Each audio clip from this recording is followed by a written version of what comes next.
Alors, on va commencer le premier chapitre, initiation.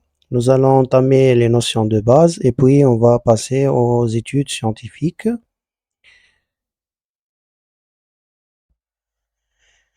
Alors, dans la séquence notions de base, comme objectif, vous allez connaître c'est quoi une population étudiée, c'est quoi le nom des variables, le type des variables, les classes et la dépendance entre les variables.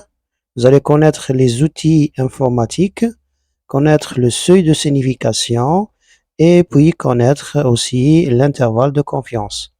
Comme objectif spécifique des méthodes, vous allez être capable de calculer une sommation, être capable de créer le tableau des données.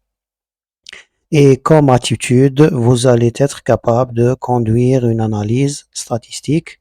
Alors, comme aperçu, nous allons faire des exercices des prérequis, c'est-à-dire on va vérifier vos connaissances préalables pour comprendre cette séquence.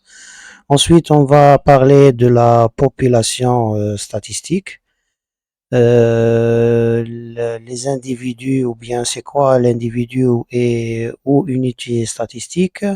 Vous allez voir c'est quoi les observations, c'est quoi un échantillon statistique, c'est quoi les variables, les données, les outils informatiques, qu'est-ce qu'un seuil de signification et un intervalle de confiance.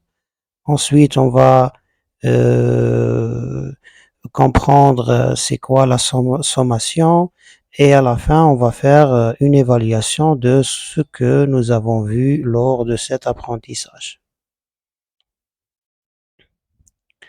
Alors, comme prérequis, pour assimiler cet apprentissage, vous devez faire la différence entre un caractère qualitatif et un caractère quantitatif.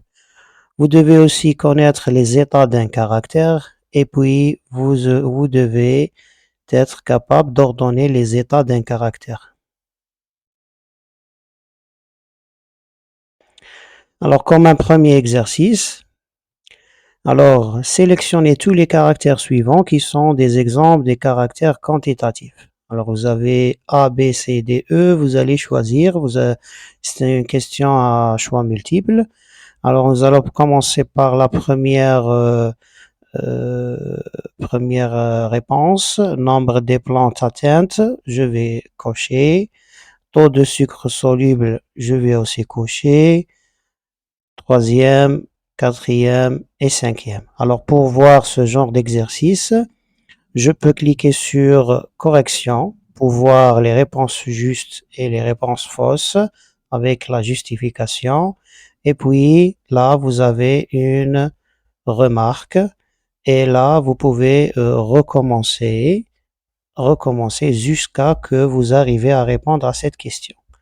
Alors, la même chose pour le deuxième exercice et ensuite on passe au troisième exercice qui est un exercice d'ordonnancement.